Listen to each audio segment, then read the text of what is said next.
All right. So welcome everyone.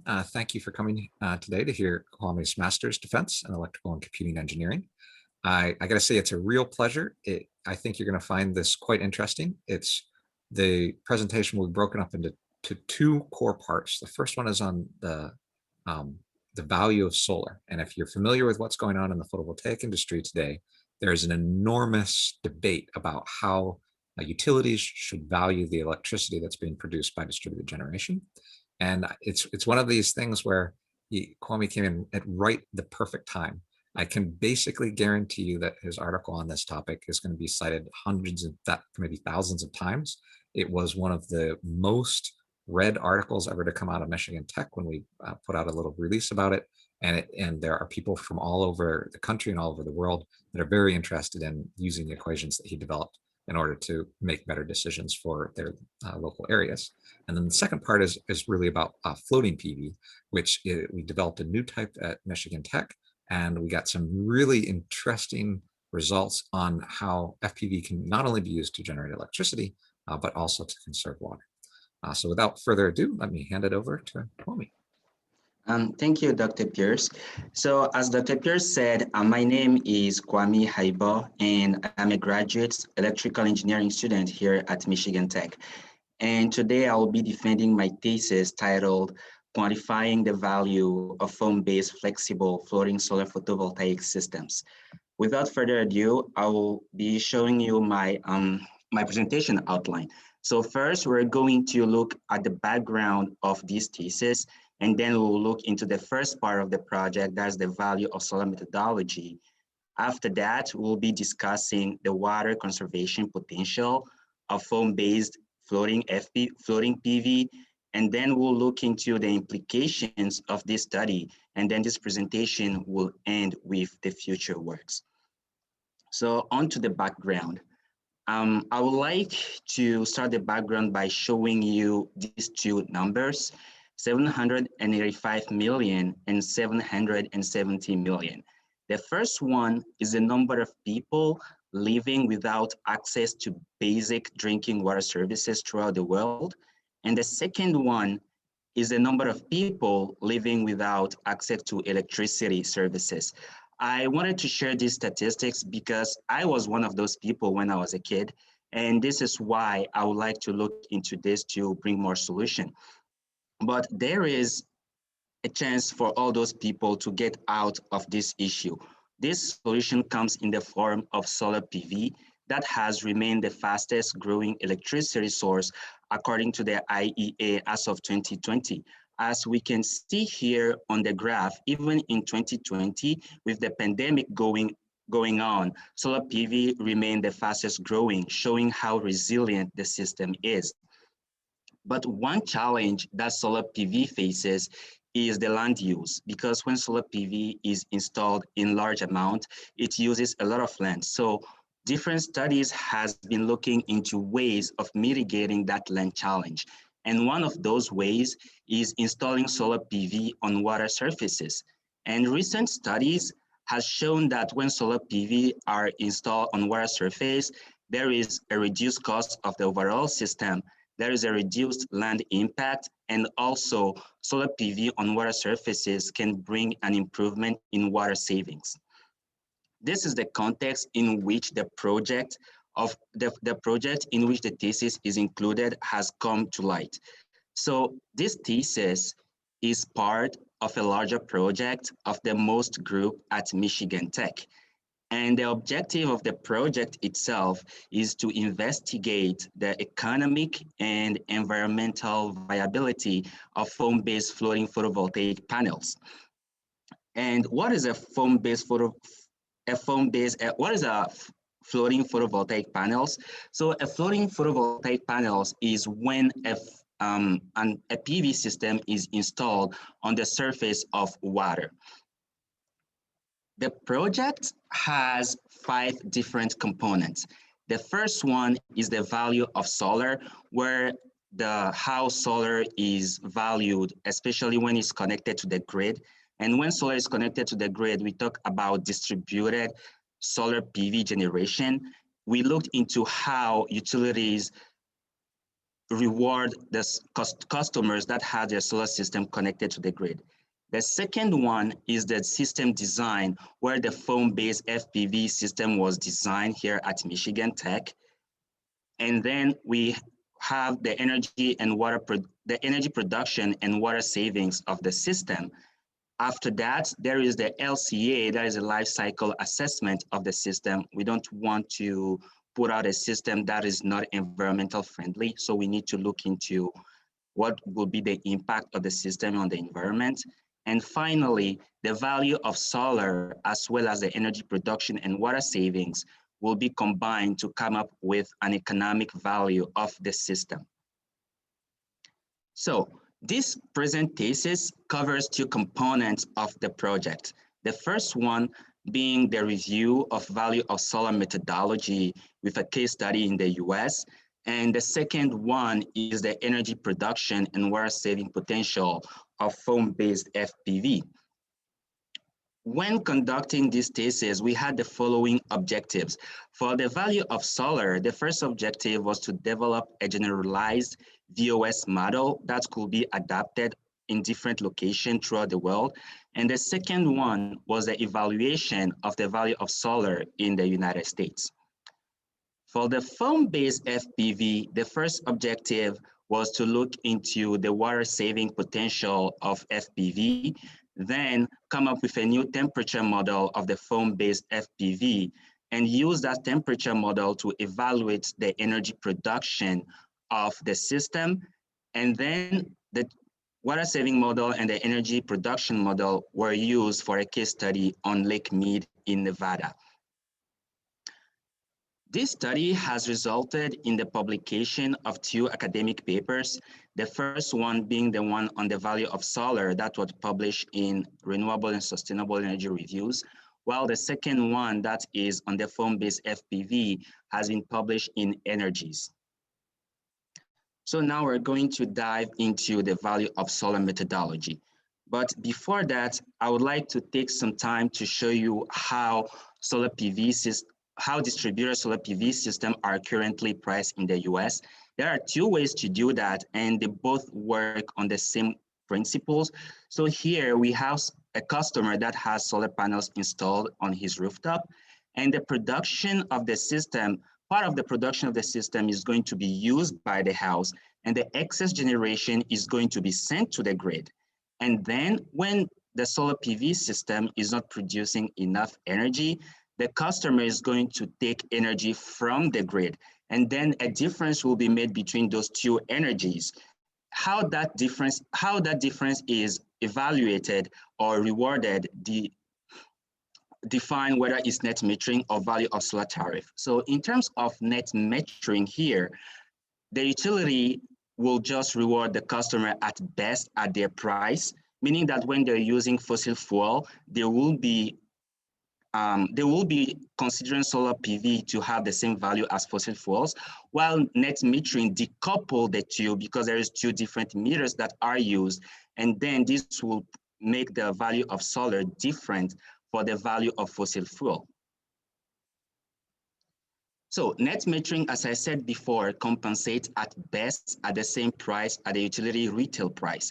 So there are usually three ways of doing this. First, there can be no compensation as shown here, where the utility will just award energy credits to the customer to shift their next consumption. And at the end of a certain period, usually 6 months or a year, if those credits are not used, they are completely lost. Or the utility can compensate less than their electricity rate, or at best, they will be compensating at their energy retail rate. But value of solar does this differently because it accounts for several components of solar pricing. One of those being the plant management. That will account for the avoided fixed and variable cost, maintenance cost, because when customers have solar connected to the grid, the utility, that energy that's coming, the utility is not paying any maintenance costs on that energy.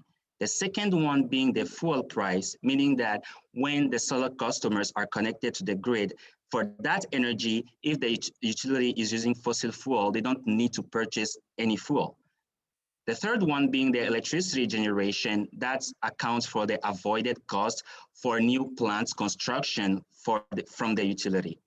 Then there is a transmission and distribution capacity cost, which account for the fact that distributed solar PV is usually directly connected to the grid where it is built. It doesn't need any additional transmission or distribution lines construction. Then, because when fossil fuel is being burned to produce electricity, there is a lot of greenhouse gas emission. This can result into a lot of environmental damage, while during its operation, solar PV system doesn't emit any GHG gases, and this needs to be taken into account as well. Then, with the GHG gases also, they can impact human life. They can cause the loss of human life. Therefore, that also needs to be taken into account because of the fact that solar PV will not emit any GHG gases.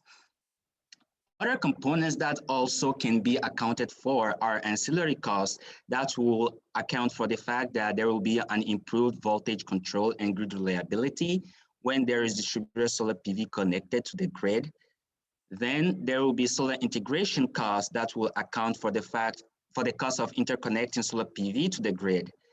Then the market price will account for the fact that the more solar PV is connected, the more solar PV generation is connected to the grid, it has the potential to balance the market price and stabilize it. And this also needs to be taken into account.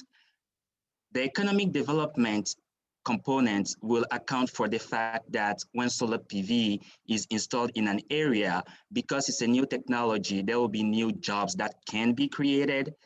And then there is increased security. This take into account the fact that solar PV energy is a very resilient energy sources.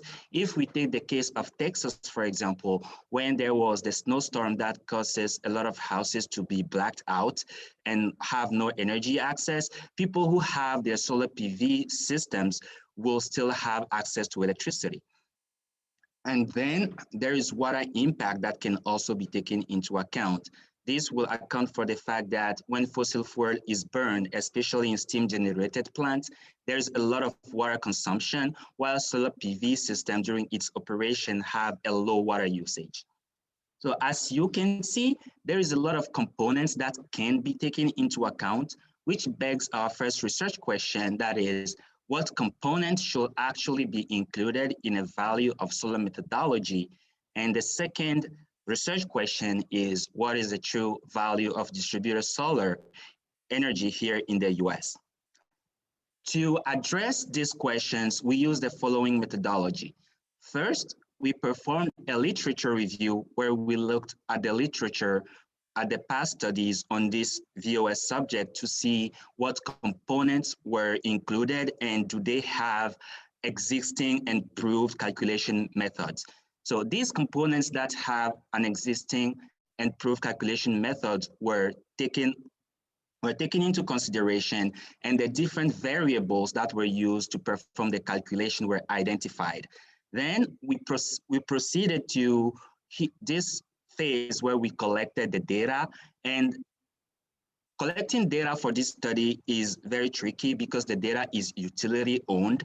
So we couldn't have access to the primary source of data. Therefore, what we did was look into the literature and look into the energy agency report to find the values that can be used for this calculation.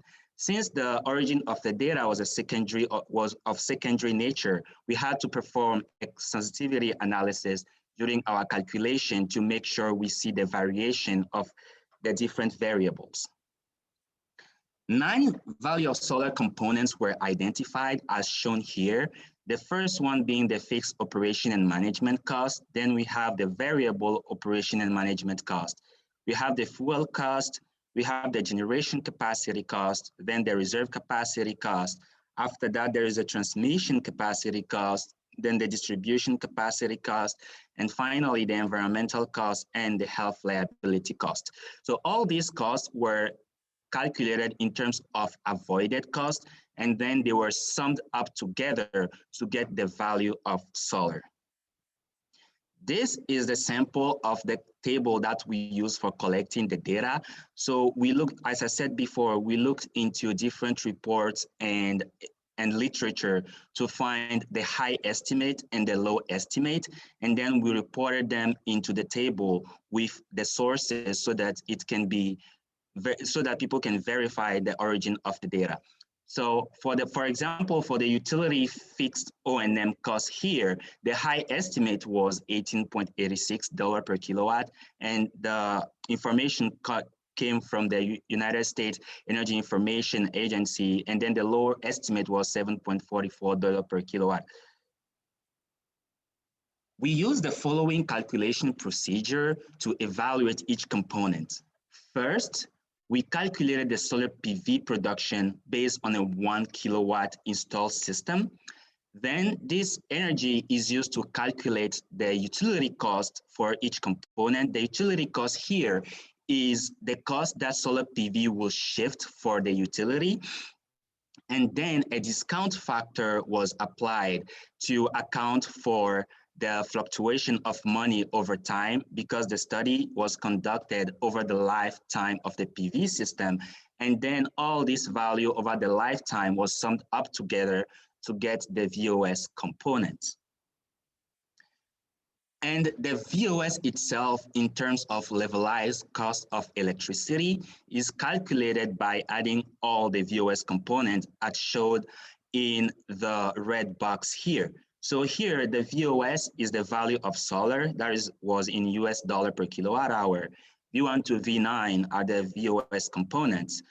O is a solar PV energy production, F is a discount factor, and I is the number of years. Our results show that the average value, our results here show the average value and the sensitivity of each of the VOS components. So here we sorted them from the component that has the lowest sensitivity to those that has the highest sensitivity. We can see here that the generation capacity, the O&M fixed cost, and the reserve capacity have the lowest sensitivity, while where we come here to the fuel and distribution capacity, they have somewhat a mid, as well as the transmission capacity, they have a mid-level sensitivity. It can be explained by the fact that the fuel cost changes on the market over time.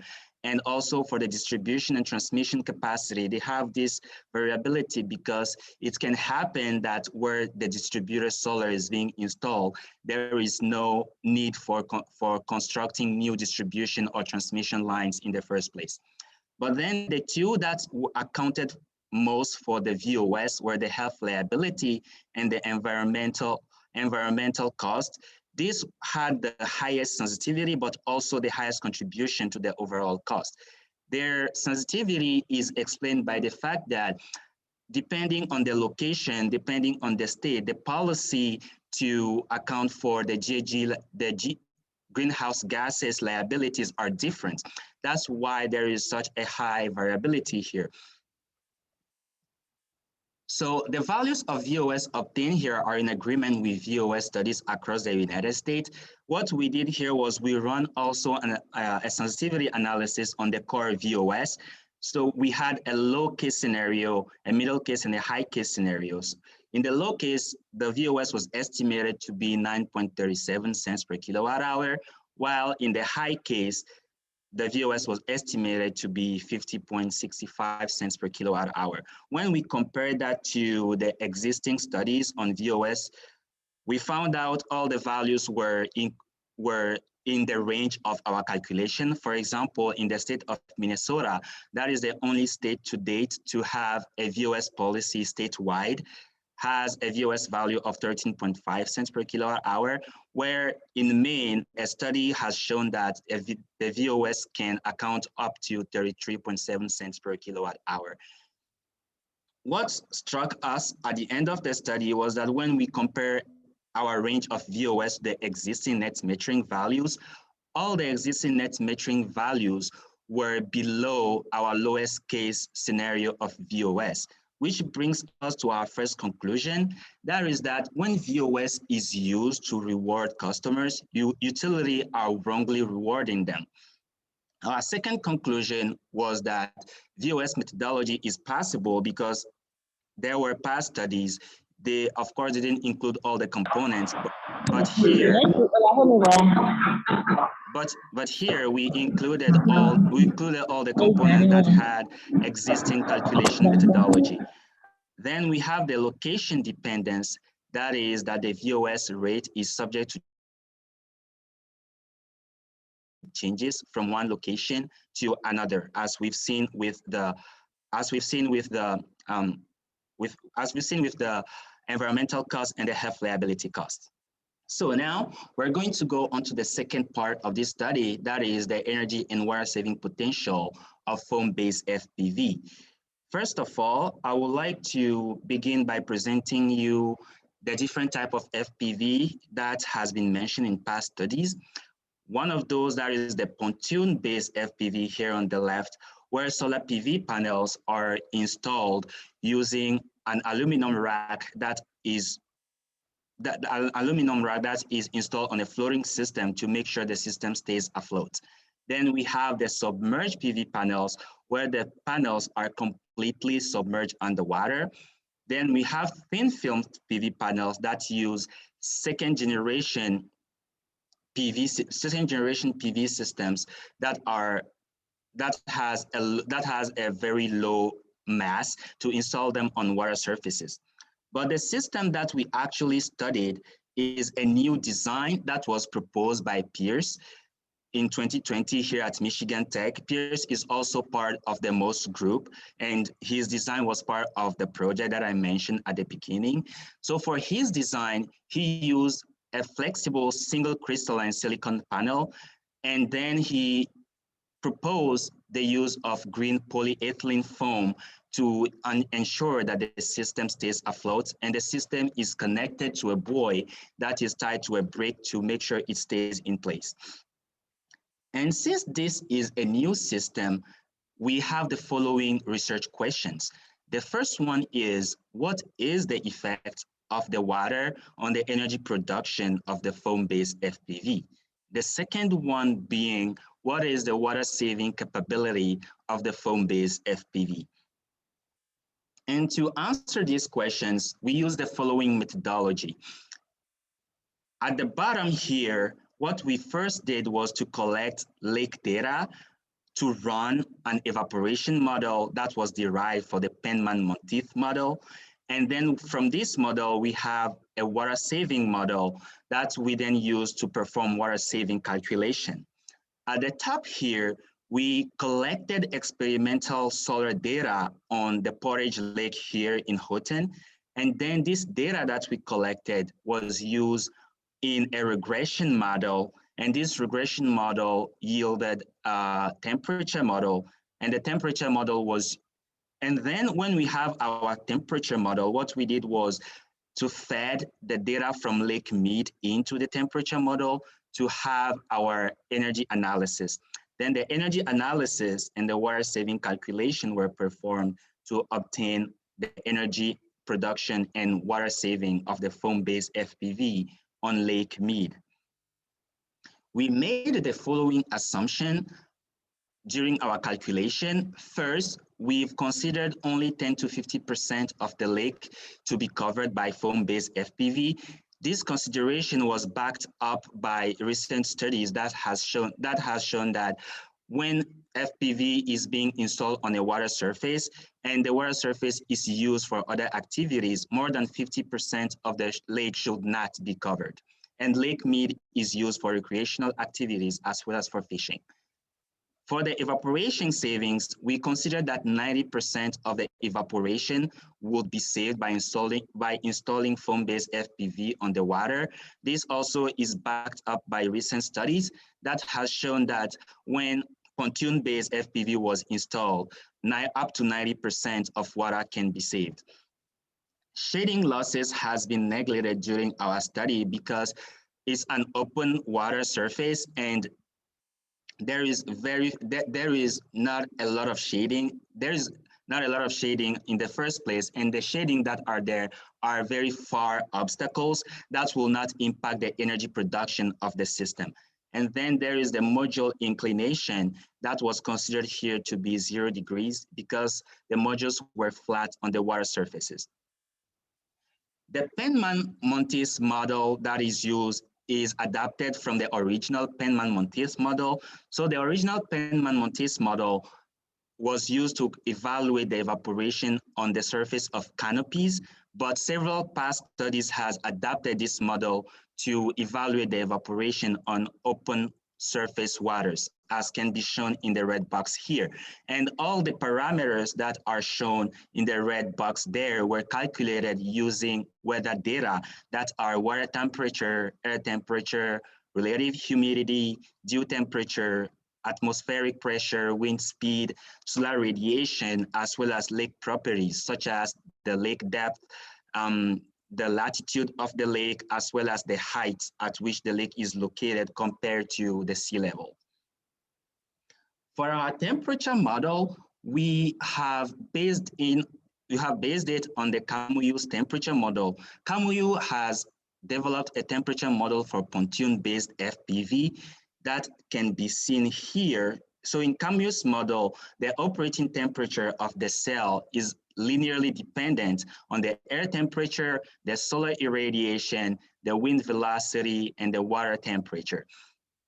In Kamuyu's model, the wind velocity has a high impact on the cooling effect on the panels because the panels are inclined and are not in direct contact with the water. But in our case, since the FPV panels are in direct contact with the water temperature have a higher cooling effect than the wind velocity. Therefore, we neglected the wind velocity, yielding a new model where the operating temperature was only dependent on the air temperature, the solar irradiation, and the water temperature. This is backed up by our experimental measurements. So we performed experimental measurement on the Portage Lake, as I said before, and here we can see in the blue curve here represent the experimental data. The yellow curve here represent the pontoon-based model, and the red curve represents our proposed model. As we can see, our proposed model, neglecting the wind speed, describe the operating temperature of the cell better than a pontoon-based model, which means that when we use our model, there will be a higher cooling effect, yielding a higher energy production, as we will see.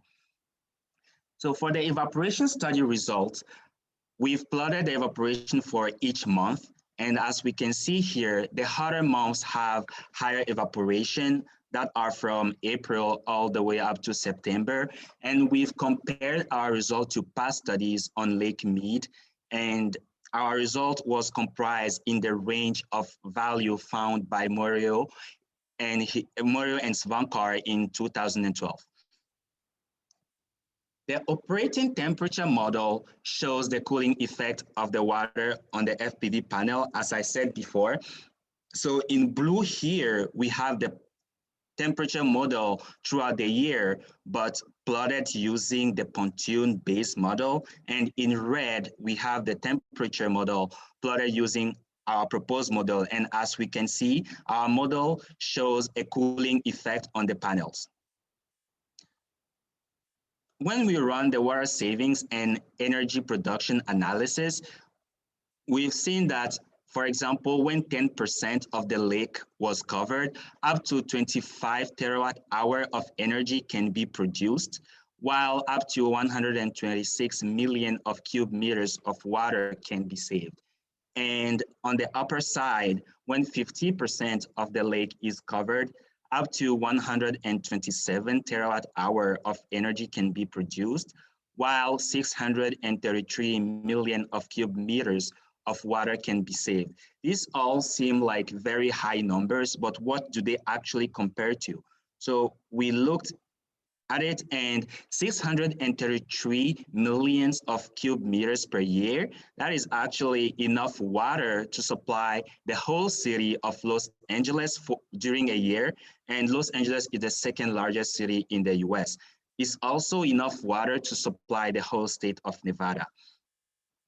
and 127 kilowatt hour per year.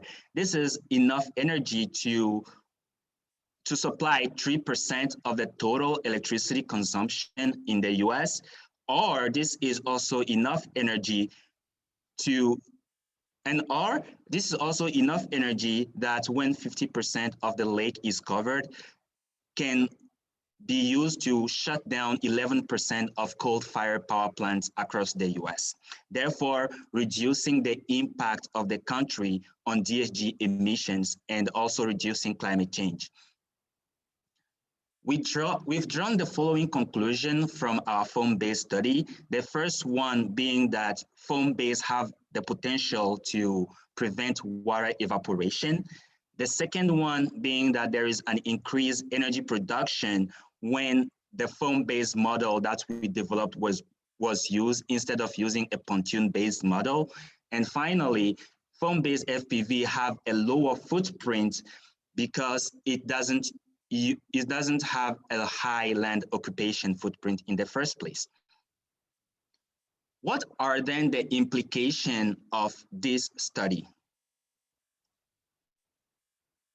The first implication of this study is that the valuation of distributed PV needs to be given a new attention in the US. As we've seen before, when net metering is used to reward solar customers, this is grossly undercompensating them, and there is a risk that solar customers might be subsidizing utilities or other customers that do not have solar on the grid. Therefore, net metering needs to go through policy reforms to come up with a value of solar tariff that represents the value of solar in a better way. From our study, we have proposed a new temperature model, as can be seen here, depending on the water temperature, the air temperature, and the solar irradiation. And this model is made available for future studies that will be using foam-based as their design, as their PV design. And this model is available and can be used to evaluate the energy production of foam-based FPV. Also, solar PV system will become cheaper to owners when FPV is distributed and valued with VOS. For example, if there is a community PV systems that has installed foam-based FPV, for example, on a lake surface, when that is coupled with VOS, there will be increased environmental benefits. First, because they will be saving water. Also, there will be an increased VOS because the utility will have to pay them more, and then they will have a reduced return on investment. The benefits of foam-based FPV can be used to mitigate evaporation losses in Lake Mead. Recent studies have shown that at the current rate of evaporation in Lake Mead, if nothing is done, the lake might go dry by the year 2050. So there have been a lot of investigation looking into different material to cover the lake to prevent this evaporation. What if there can be a use of foam-based FPV that will be installed on those lakes, preventing the evaporation of the lake in the first place, and also providing enough energy to reduce the carbon footprint of the United States. Then we have here that the foam-based FPV has the potential to be a solution to water and energy crisis in arid zone. Here, I would like to draw your attention back onto the two numbers that I mentioned at the beginning of my study. So in different places in the world, there is water shortage and people don't have access to electricity. And usually this water shortage comes from the fact that there is evaporation on the drinking water sources during the summertime. What if they could use the foam-based FPV, install them on the water surfaces to prevent the lake evaporation so that people can have access to clean water, and at the same time, people can have access to electricity so that kids do not have to use oil lantern at night to study. So now, what are the future studies that can come out of our present thesis? But before we look into that, I would like to talk a little bit about the challenges encountered during this study. The major one being the data acquisition. Like I said before, for the VOS, the data the data comes usually from the utility and was really difficult to acquire. And also the data for VOS is location dependent. Then for the VOS methodology, I mentioned several components that could be included in the study, but we've included 9 of them because the others currently do not have an existing calculation process. And when the calculation process will be developed for these studies, it will be interesting to come up with a new VOS methodology, an updated VOS methodology that will even increase the value of solar even more. For the foam-based FPV, on the water side, the Penman-Montes evaporation method is data intensive. There's a lot of data that needs to be recorded for this method to be used. And regarding the foam on the foam-based FPV, the durability of the foam as a floating rack is not tested because it is a new material that has been proposed. But these challenges paved the way for several future studies. The first one being that will be the natural continuation of this project will be the life cycle assessment of the foam-based FPV system. And this study is already underway currently.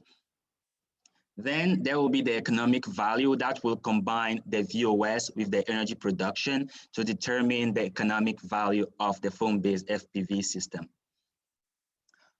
Concerning the foam racking, future studies could look into the long-term stability of the foam-based rack in water to ensure that there will be no impact on marine life, for example, and also to see if there will be a need to replace the foam racking throughout the lifetime of the PV system. VOS policy there needs to be new studies on policy implication when the VOS will be adopted in different states in the US. Since there is a lot of data involved in the water evaporation model, future studies could look into the design of a low-cost open source water data collection data logger that can be sent throughout the world in a arid zone in the world to collect data on water that can help to improve the monitoring of water quality and also provide data to run an FPV energy production analysis. And since this is a new system, new future studies can look into the electrical design of the system, coming up with an optimized electrical design when the system is connected to the grid. One interesting aspect here is that foam base is installed on water surfaces, of course, and usually on some water surfaces there are hydroelectricity production plants, and these two can be combined together to even improve the value of both the hydro plants and the foam-based solar PV plants altogether. And the following references were used when I was putting this presentation together. And I would like to end this presentation by acknowledging the support of both Michigan Tech and the Fulbright Association that have provided me with a scholarship that allowed me to continue my master's study here in the US. I would also like to thank the Solcast company that has made their solar data available for us for free during our study. And I would like to end by thanking both my friends and my families here and both back home. Thank you very much. And I'm open to questions. Thanks. Wonderful job, Kwame. So if there's any questions from the audience, we've got a few minutes. You can take any kind of questions.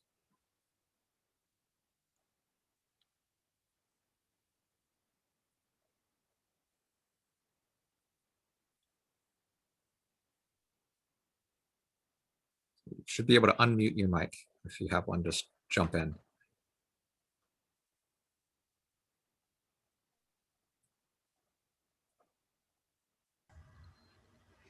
Hi, Kwame. That was a great presentation. Thank you for that. I'm curious. So one of the things that you were talking about is how difficult it is to come across data from utilities for this type of study. Did you come across any movement in policy, either here or in other countries around the world, to make that information more public?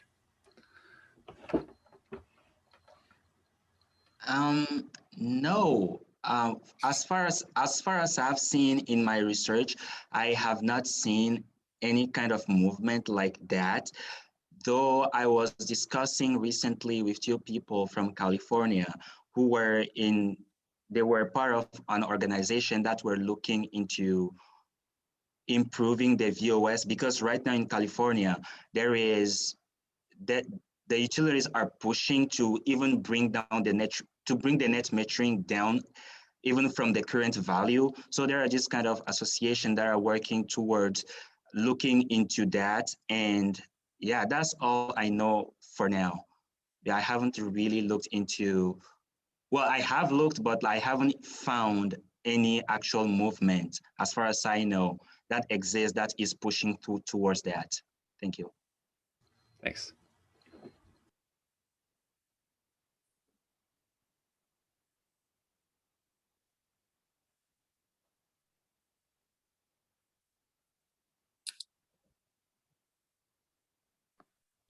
I was going to save this for the committee time, but I'll ask it now because maybe there's more people interested in the question.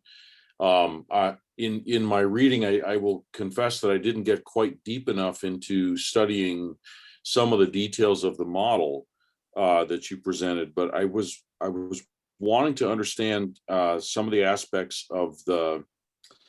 You were talking about the solar absorption in water.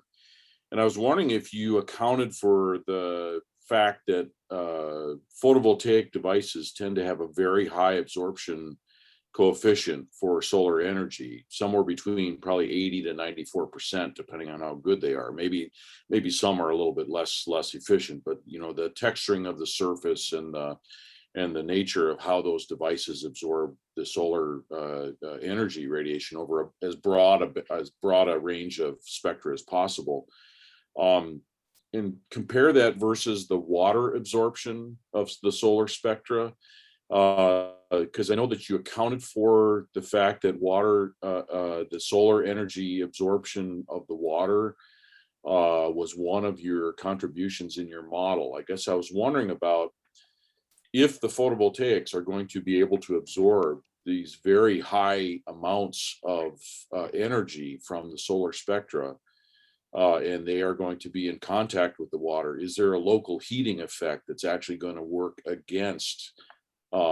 There's two effects, right? There's the evaporation rate, which is related to surface area and temperature, and that's going to be working against this kind of perhaps additional energy that's going to be introduced by the fact that the PV is maybe more efficient at absorbing energy on the surface than the water surface might be. Water reflects an awful lot of energy. I don't know if you've ever been on the water and gotten a sunburn under your chin because the sun is reflecting off the surface of the water so strongly.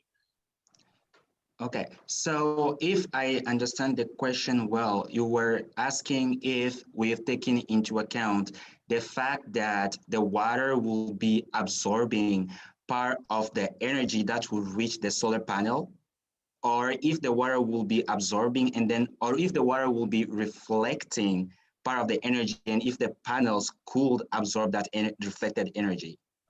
Well, it's really trying to understand the difference between the amount of energy that the solar panel is absorbing and turning into heat versus the amount that the water is absorbing as solar radiation and turning into heat, which then contributes to the evaporation rate.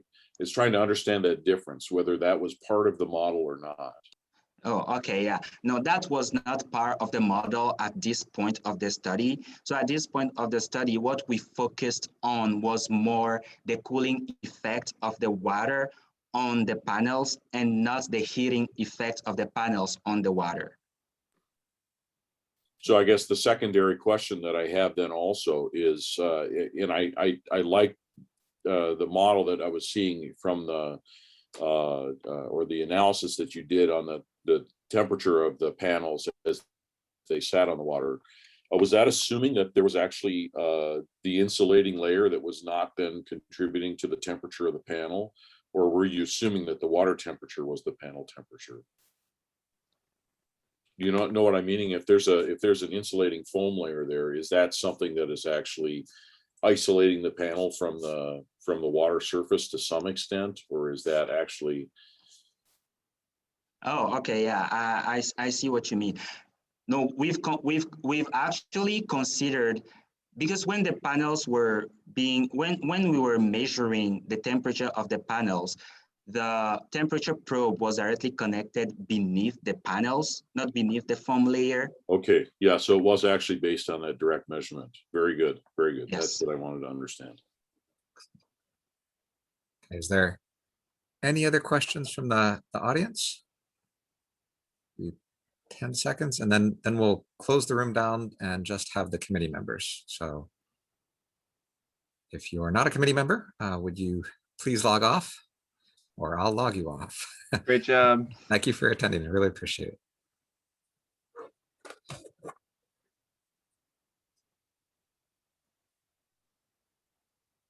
Give everybody a couple minutes to clear out.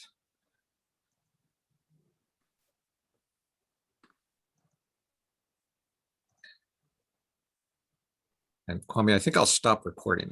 I don't think we normally record the Okay. questions from the committee. That's a good idea.